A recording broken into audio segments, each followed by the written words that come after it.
ഇനി അടുത്ത ചോദ്യം, നാരി ശക്തി വന്ദൻ അധിനിയം മിഥ്യയും യാഥാർത്ഥ്യം. ഇവിടെ ഇപ്പം ബി ജെ പിക്കാർ സംസാരിക്കുമ്പോൾ ഉപയോഗിക്കുന്നൊരു പദമാണ് നാരി. എന്താ കാരണം? ഇപ്പോൾ ഇവർ കൊണ്ടുവന്നിരിക്കുന്ന അല്ലെങ്കിൽ 2023 പാസ്സാക്കിയിട്ടുള്ള നിയമത്തിൻ്റെ പേര് നാരി ശക്തി വന്ദൻ അധിനിയം എന്നാണ്. ഈ ഒന്നാമത് ഇവരിപ്പം കൊണ്ടുവരുന്ന ബില്ലുകളൊന്നും നമുക്ക് മനസ്സിലാവില്ല, ദക്ഷിണേന്ത്യക്കാർക്ക്. ഹിന്ദിയും സംസ്കൃതവും കൂടെ കൂട്ടിയാണ്. പക്ഷേ ഏറ്റവും വലിയ വിരോധാഭാസം എന്ന് പറയുന്നത് ഈ നാരി ശക്തി വന്ദൻ അധിനിയം എന്നുള്ള നിയമമില്ല. നിയമപരമായിട്ടും സാങ്കേതികപരമായിട്ടും അങ്ങനെ ഒരു നിയമമില്ല. 106 ഭരണഘടനാ ഭേദഗതിയുള്ളൂ. ഇവരുടെ ഒരു ഓമന പേരിട്ട് വിളിക്കണതാണിത്.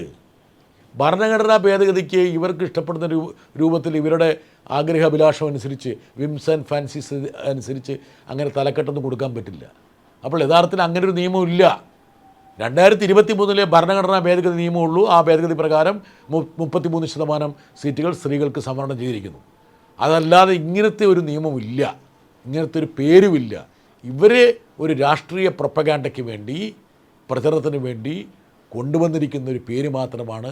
ഇതിന് ഇന്ത്യൻ ഭരണഘടനയിലോ നിയമസംഹിതകളിലോ യാതൊരു സ്ഥാനവുമില്ല എന്നുള്ള കാര്യം നിങ്ങൾ മനസ്സിലാക്കുക.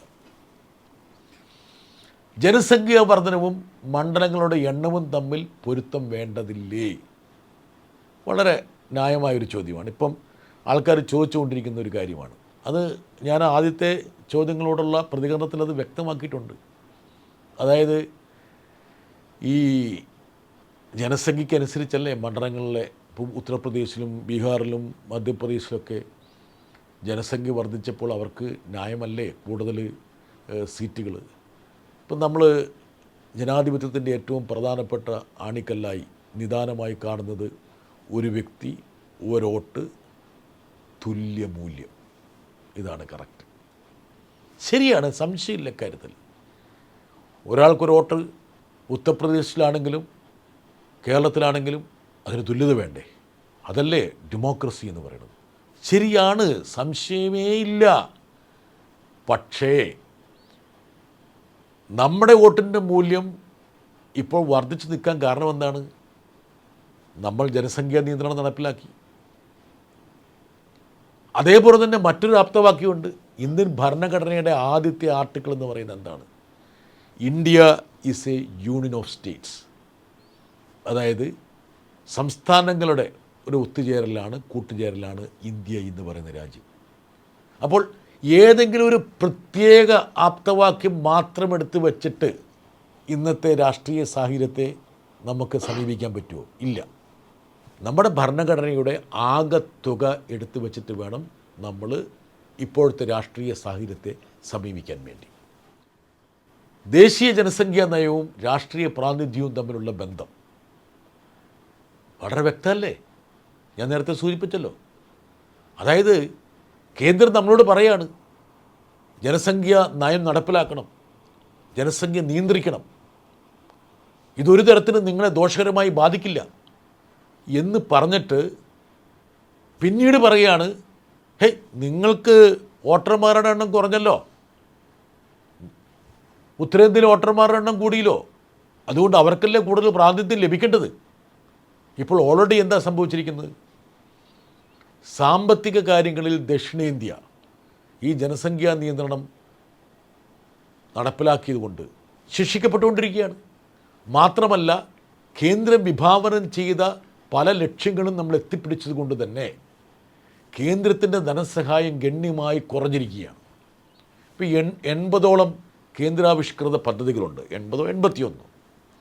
ഇതിൽ പലതും നമുക്ക് പ്രയോജനകരമല്ല. ഇപ്പം PMC നിങ്ങളോട് പറയുകയാണ്, സ്കൂളുകൾ നിങ്ങൾക്കറിയാവുന്നൊരു മേഖലയായതുകൊണ്ട്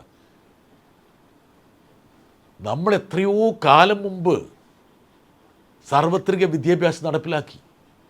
നമ്മുടെ സ്കൂളുകളുടെ ഗുണനിലവാരം നമ്മൾ ഗണ്യമായി ഉയർത്തി. ഇപ്പോൾ ഈ സ്കൂൾ വിദ്യാഭ്യാസത്തെ മെച്ചപ്പെടുത്താൻ വേണ്ടി കേന്ദ്രം കൊണ്ടുവരുന്ന പദ്ധതികളുടെ പ്രയോജനമൊന്നും നമുക്ക് ലഭിക്കുന്നില്ല. നമ്മൾ ആ ത്രഷോൾഡ് കഴിഞ്ഞ് നമ്മൾ മുമ്പോട്ട് പോയിരിക്കുന്നു. അപ്പോൾ ബീഹാറിലെയും ഉത്തർപ്രദേശിലെയും മാത്രം സാഹചര്യം നോക്കി ഇവർ കൊണ്ടുവരുന്ന പല കേന്ദ്രാവിഷ്കൃത പദ്ധതികളും കേരളം പോലെ അതല്ലെങ്കിൽ തമിഴ്നാട് പോലുള്ള സംസ്ഥാനങ്ങൾക്ക് ഹിതകരമല്ലാതെ വന്നിരിക്കുന്നു. സ്വാഭാവികമായിട്ടും ഈ കേന്ദ്രാവിഷ്കൃത പദ്ധതികളിലെ പണമൊന്നും നമുക്ക് കിട്ടുന്നില്ല. അതുകൂടാതെ തന്നെ ജനസംഖ്യ വെച്ചിട്ട് ഇവർ വിഭവങ്ങൾ വീതിച്ചു തുടങ്ങി. അപ്പോൾ രാഷ്ട്രീയ പ്രാതിനിധ്യത്തിൽ മാത്രമാണ് നമുക്ക് വലിയ ഇടിവ് സംഭവിക്കാത്തത്, മറിച്ച് സാമ്പത്തിക വീതം വെപ്പ്, റെപ്രസെൻറ്റേഷൻ്റെ കാര്യത്തിൽ ഇതിനകം തന്നെ ദക്ഷിണേന്ത്യ ഉത്തരേന്ത്യയുടെ കോളനിയായി കഴിഞ്ഞു. ഇപ്പോൾ എന്താണ് ദക്ഷിണേന്ത്യയുടെ ഒരു ചിത്രം? 18-19% ജനസംഖ്യയുള്ള ദക്ഷിണേന്ത്യ GDPക്ക് 35% സംഭാവന ചെയ്യുകയാണ്.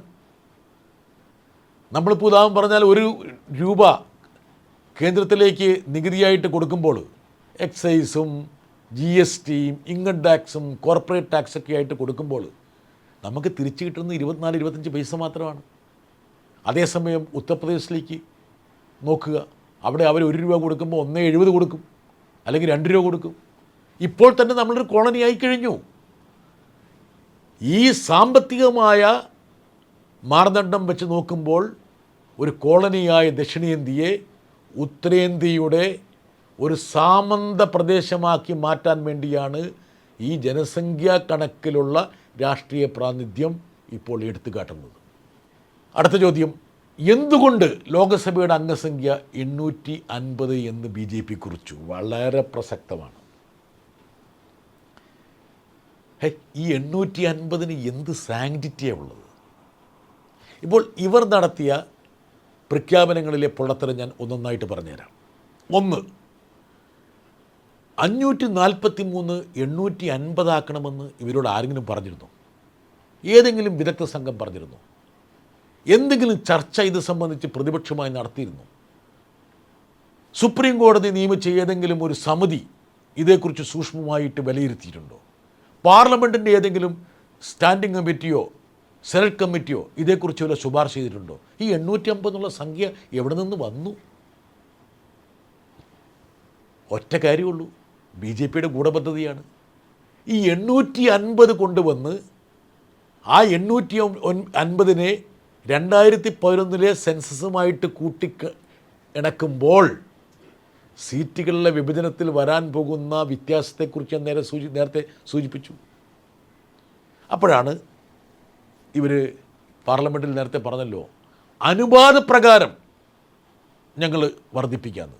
അതിന് യാതൊരു ഇപ്പം അമിത്ഷയുടെ പ്രസംഗം നടന്നുകൊണ്ടിരിക്കുമ്പോൾ അമിത്ഷാ പറഞ്ഞൊരു കാര്യമുണ്ട്, 1 മണിക്കൂർ എനിക്ക് തരൂ, ഞാൻ ഭരണഘടനാ ഭേദഗതി കൊണ്ടുവരാം. ഭരണഘടനാ ഭേദഗതി എന്നല്ല പറഞ്ഞ്, ഞാൻ അമെൻഡ്മെൻറ്റ് കൊണ്ടുവരാം. എന്തിനാണ്? ഈ 850 എന്നുള്ളത് ഇപ്പോഴുള്ള അനുപാത കണക്കിന്, അനുപാത കണക്ക് ഞാൻ നിങ്ങളുടെ അറിവിലേക്ക് പറയാം. അതായത് 850-നെ അനുപാതത്തിൻ്റെ കണക്കിൽ പിടിച്ചിട്ടെന്ന് വെച്ചു. അപ്പോൾ 20 ലോക്സഭാ സീറ്റുള്ള കേരളത്തിൽ അത് 31 ആകും. UPക്ക് 80 സീറ്റുള്ളത് അനുപാത കണക്കിൽ അത് വേറൊരു സംഖ്യ, വലിയൊരു സംഖ്യയായിട്ട് വരും. പക്ഷേ ഈ അമിത്ഷയുടെ വാക്കുകൾക്ക് എന്ത് നിയമപരമായിട്ടുള്ള പരിരക്ഷ? ഒന്നുമില്ല, അദ്ദേഹത്തിൻ്റെ വാക്ക് മാത്രമാണ്. ഇപ്പോൾ ഈ ഒരു ഗ്രാഫിക്സ് നിങ്ങൾ ശ്രദ്ധിക്കുക, ഇങ്ങനെ വരുമ്പോൾ എന്താണ് സംഭവിക്കുക? പക്ഷേ ഇങ്ങനെ വന്നാൽ തന്നെ നമ്മൾ അംഗീകരിച്ചു കൊടുക്കേണ്ട കാര്യമുണ്ടോ? ഇതിനകത്ത് ചതിക്കുഴികൾ ഒരുപാട് ഉണ്ട്. അത് ഞാൻ പറയാൻ പോകുന്നത് വെച്ചാൽ, ലോകസഭ ഇപ്പോൾ 543 അംഗ ലോകസഭയാണ്. ഈ 543 അംഗ ലോകസഭയ്ക്ക് ഇപ്പോൾ തന്നെ മികവോടെ പ്രവർത്തിക്കാൻ ഒരുപാട് തടസ്സങ്ങളുണ്ട്. ഇപ്പോൾ ലോകസഭ സിറ്റിങ്സ് ഗണ്യമായി, പാർലമെൻറ്റിൻ്റെ രാജ്യസഭയുടെയും ലോക്സഭയുടെയും സിറ്റിങ് 60-കളിലും 70-കളിലൊക്കെ തുടക്കത്തിൽ ഒരു വർഷത്തിൽ 120 ദിവസം വരെയൊക്കെ ഉണ്ടായിരുന്നു. 120 ദിവസം വരെയൊക്കെ പാർലമെൻറ്റ് സമ്മേളിക്കുമായിരുന്നു. ഇന്നത് 60-65 ദിവസമായിട്ട് 60-62 ദിവസം 55ഒക്കെ ആയിട്ട് കുറഞ്ഞിരിക്കുന്നു. അപ്പം ഈ സിറ്റിങ്സിൻ്റെ എണ്ണം കുറഞ്ഞു വരികയും MPമാരുടെ എണ്ണം വർദ്ധിക്കുകയും ചെയ്യുമ്പോൾ ഇപ്പോഴുള്ള ലോകസഭയുടെ, പാർലമെൻറ്റിൻ്റെ അല്ലെങ്കിൽ നിയമസഭകളുടെ എഫിഷ്യൻസി ഗണ്യമായി ചോർന്നു പോകും. മാത്രമല്ല, തങ്ങളുടെ രാഷ്ട്രീയ തട്ടകമായിട്ടുള്ള ഉത്തരേന്ത്യയിൽ നിന്നുള്ള എം പിമാരുടെ ആ നമ്പർ വെച്ചിട്ട് ഇവർക്ക് ഭരണം പിടിക്കാൻ പറ്റും.